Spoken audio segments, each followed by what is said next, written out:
Kertajati. Saya lihat beberapa titik di situ kalau urusan bagaimana keberangkatan nanti dari mana, kedatangan dari mana, sampai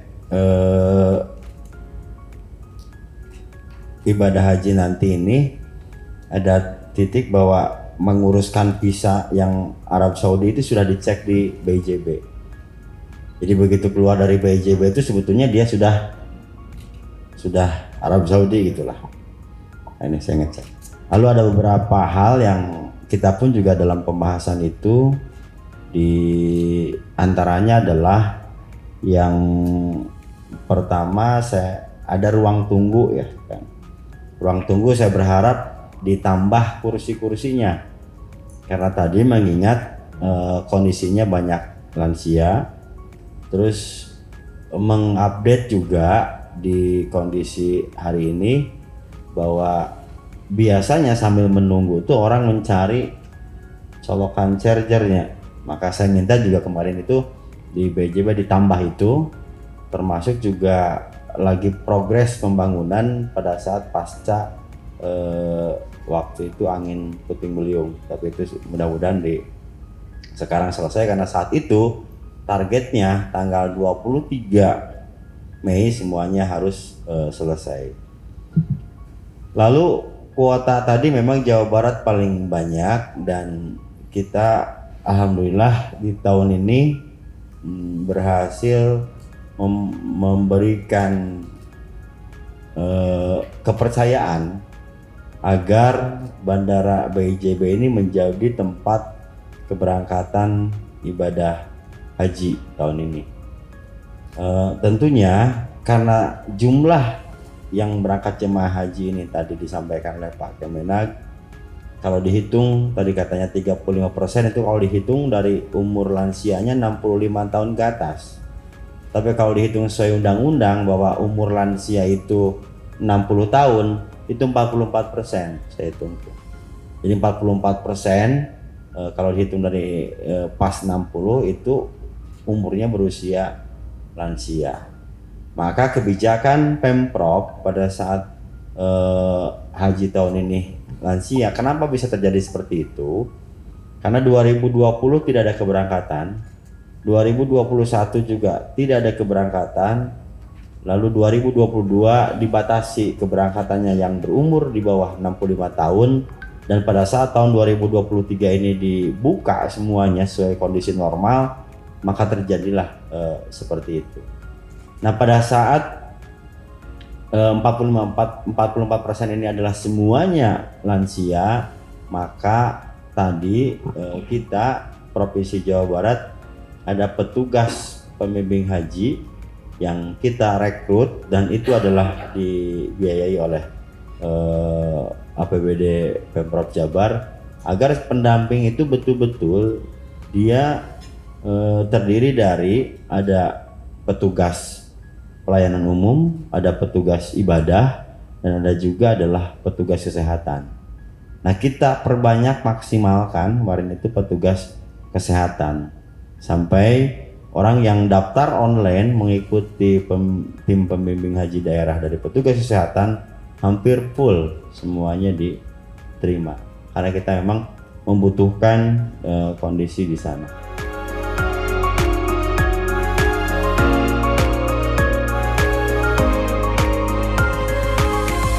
Di sini sebetulnya untuk Bandara Cengkareng itu masih sangat banyak menampung warga Jawa Barat yang tadi mudah-mudahan di tahun berikutnya setelah nanti sukses di Kertajati, mudah-mudahan kita ada penambahan untuk wilayah-wilayah lain yang Kota Bandung, Kabupaten Bandung, Ciamis, Pangandaran dan sebagainya itu bisa semua ke Kertajati. Karena pada dasarnya di Kertajatinya sendiri sebenarnya sudah siap untuk menampung 5,6 juta penumpang per tahun. Jadi sebenarnya bandara ini sangat besar untuk bisa menampung. Nah mudah-mudahan nanti dengan selesainya bersamaan dengan selesainya asrama haji secara penuh, nah penerbangan itu bisa dilaksanakan seluruhnya jamaah haji melalui Bandara Kertajati. Itu harapan dari kami pengelola bandara.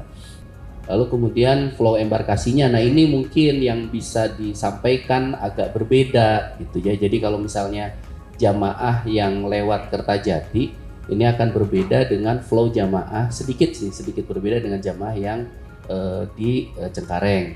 Jadi kalau yang di Kertajati itu nanti pemeriksaan jamaah itu dilakukan seperti pemeriksaan bagi PEX internasional biasa, jadi dilakukannya di bandara kita. Nah biasanya kalau untuk yang haji itu dilakukannya di asrama haji. Nah kalau ini enggak, jadi untuk di Kertajati nanti pemeriksaannya dilakukan di bandara kita. Nah ini juga hal yang challenging buat pengelola bandara. Kenapa? Karena kalau jamaah haji diperlakukannya hampir sama dengan PEX internasional, maka yang jadi challenge adalah jumlah pengantarnya. Karena pengantarnya kalau ke Cengkareng kan nggak ikut-ikut, cuman sampai ke asrama haji. Tapi kalau ini saya bisa memastikan karena mereka juga dari warga sekitar gitu Pak Asda, dekat gitu ya, dan saya juga beberapa kali juga berkomunikasi dengan calon jemaah haji, ayah anu sa RT badai angkat. Jadi mereka sudah nyiapin bis-bis kecil gitu. Nah ini juga harus kita antisipasi karena jumlahnya pasti akan membludak. Kalau 390 kali 4 atau 5 orang pengantar, saya kira kemarin kita udah siagakan pengaturannya sedemikian rupa sehingga tim kita harus memastikan pada saat masuk bandara itu jamaah itu jangan jadi crowd banget gitu, jadi harus diatur. Nah kemarin terpaksa kita atur Pak Asda untuk flow penumpang itu akan terhenti bagi pengantarnya adalah di pintu depan lantai 3. Jadi di departure-nya itu di bagian atas itu ya, di departure-nya itu di lantai 3 dia akan terhenti di situ. Meskipun itu public area kalau hari biasa. Sebenarnya kan publik boleh masuk, tapi kalau untuk selama haji ini nanti dia nggak boleh masuk dulu. Kita akan sterilkan supaya jamaah ini lancar gitu masuk, seperti itu. Karena ini akan challenge banget nih tentang pengantar. Kemudian bagasinya, kalau bagasi aman akan dikirim 1 hari sebelumnya, diperiksa di bandara kita dan seterusnya. Saya pikir hal lainnya sama, pemeriksaan CIQ, imigrasi dan sebagainya di kita. Rencananya betul Pak Asda, kemarin kita mau ada fast track, tapi kelihatannya untuk saat ini karena masih belum memungkinkan Pak. Jadi fast track mungkin di tahun depan. Fast track itu jadi pemeriksaan imigrasi Saudinya dilakukan di bandara.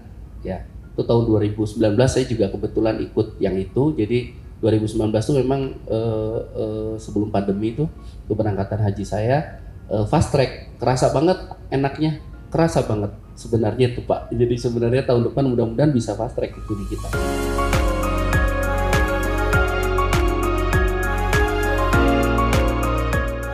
Nah, terus perlu saya sampaikan gini, yang terkait dengan jemaah haji yang belum melunasi saat ini sebanyak 4.405, ini ada berbagai macam alasan.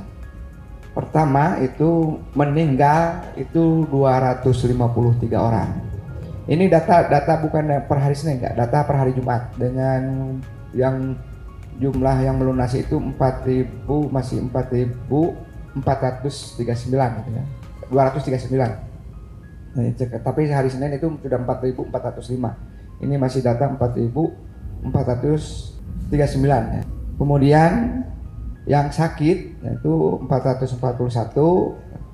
Ada juga yang masalah belum siap keuangan finansial itu 779. Nah, ini yang harus kita berbicara dengan Pak Gubernur itu Pak. Ada sejumlah alamat yang sampai sekarang itu tidak ditemukan. Itu banyak Pak, mengganggu ini. 820.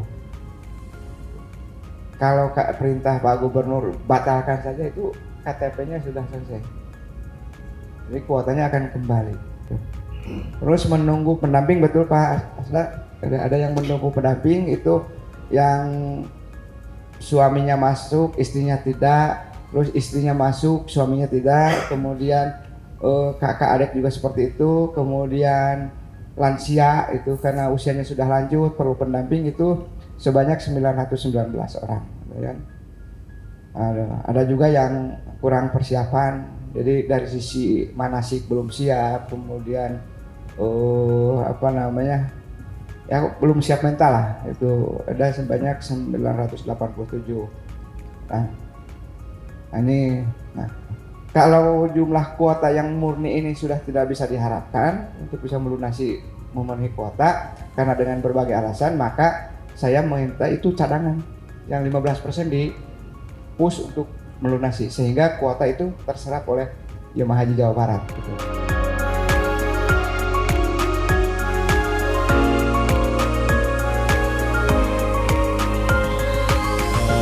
Jadi nanti akan dikategorikan alamat yang 805 itu akan kita kategorikan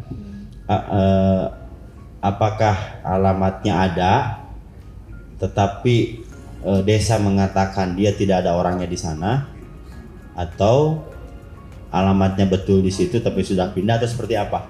Itu yang akan kita beberapa kategorikan nantinya. Baru nanti diputuskan yang kategori blacklist itu udah pasti diputuskan seperti itu. Tapi kalau kategori yang sisanya bisa nanti menelusuri ke ahli warisnya. Seperti itu.